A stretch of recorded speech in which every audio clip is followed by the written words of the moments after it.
एक कहावत है कि एक तो करेला ऊपर से नीम पर चढ़ा। टीम इंडिया के साथ भी यही कहानी है।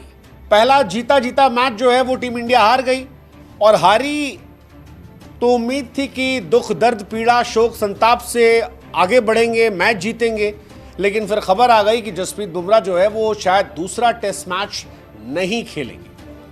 अब बुमराह को घिस घिस के ये लोग गेंदबाजी करवाते हैं, विकेट किसी और को मिलता नहीं है, बुमराह को ही रगड़े रहते हैं।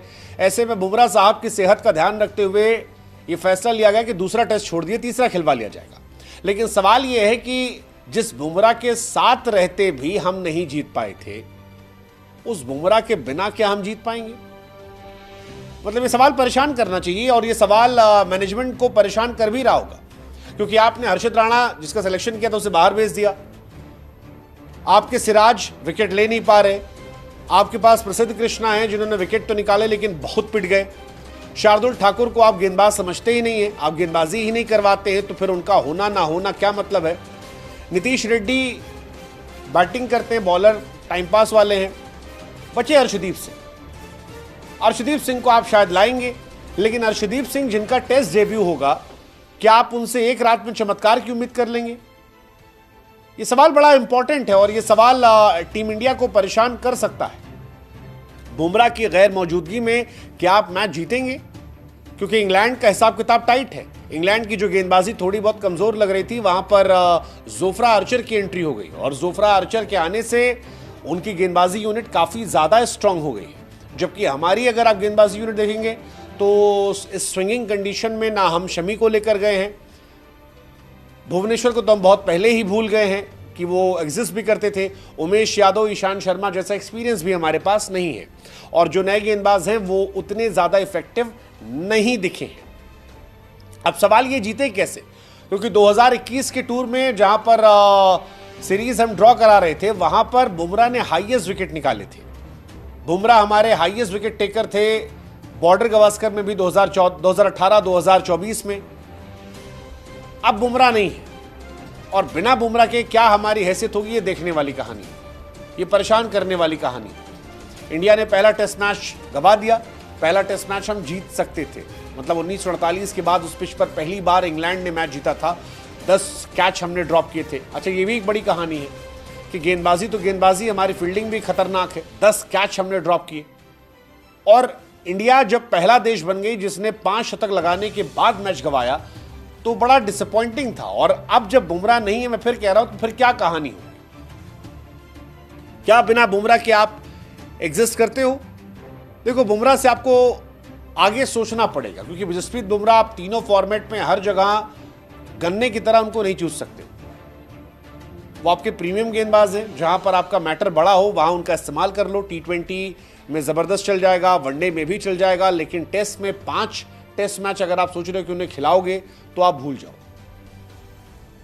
5 टेस्ट मैच वो नहीं खेल पाएंगे। और बिना बुमराह के इस बॉलिंग लाइनअप को देखकर परेशान होना बनता है। स्टैट देख लो आप, बुमराह ने 24 ओवर में 83 रन देकर 5 विकेट निकाले थे। सिराज 27 ओवर में 122 रन पीटे, पूरे मैच में केवल 2 विकेट। प्रसिद्ध कृष्णा 20 ओवर में 128 रन पीटे, ये परेशान करने वाले आंकड़े। शार्दुल ठाकुर, उनको गेंदबाजी नहीं करवाते आप। सेकेंड इनिंग देखोगे, बुमराह चलो हटा दो, Siraj 14 over 51 run, Jadeja 24 over 104 run, Krishna 15 over 92, 6+ economy, और शार्दुल भी पिटे थे। अब कोई 6.5 की इकॉनमी से पिट रहा है, कोई 6 इकॉनमी से पिट रहा है, इनके सहारे कैसे जीतोगे? और यही सवाल परेशान करने वाला है कि इंडिया क्या करेगी, बिना बुमराह के क्या हो जाएगा। बुमराह बहुत कीमती हैं, लेकिन बुमराह के बिना आपका काम नहीं चलेगा। हर्षित राणा आपकी टीम में अब है नहीं, और हर्षित की जगह कोई आएगा, कौन आएगा पता नहीं। क्या आप शमी को ले आओगे? लाना तो कायदे से चाहिए कि आपको उनको फ्लाइट में कह देना चाहिए था कि भैया लौट आओ, बट अब तक तो नहीं हुआ है। जसप्रीत बुमराह टीम से फिलहाल रेस्ट पे हैं। मुझे लग रहा है कि शायद अर्शदीप सिंह को खिलाया जाएगा। बुमराह ने भी पहले कह दिया था कि वो केवल 3 टेस्ट मैच खेलेंगे, कौन सा खेलेंगे वो देखने वाली बात थी। जो इंडिया चाहती कि खेला जाए उसमें खिलाया जाएगा, तो लॉर्ड्स में उनको खेलना होगा, इसीलिए शायद ये वाला टेस्ट मैच जो है उन्होंने रोक दिया। लेकिन प्रॉब्लम ये है कि एजबेस्टन जहां टेस्ट मैच है, यहां इंडिया का रिकॉर्ड बड़ा खराब है।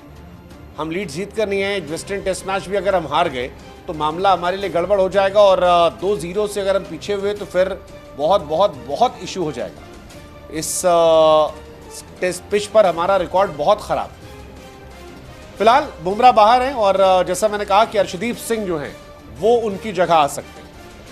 बट प्रॉब्लम ये है कि अर्शदीप का डेब्यू मैच है, और डेब्यू मैच में आप अर्शदीप से क्या बहुत ज्यादा एक्सपेक्ट नहीं करोगे? हालांकि किसी के जाना किसी के लिए अपॉर्चुनिटी होता है, ऐसे ही मौकों पर खिलाड़ी बड़ा दिखता है। तो लेट्स होप कि बुमराह गए हैं, अर्शदीप आएंगे, वो यहां पर असर डाले। लेकिन इंडिया के लिए परेशानी वाली बात है, मतलब एक्चुअली में परेशानी का सबब हो सकता है इंडिया के लिए कि बिना बुमराह क्या होगा। और इसीलिए हम कह रहे हैं, तो करेला ऊपर से नींद पे चढ़ा।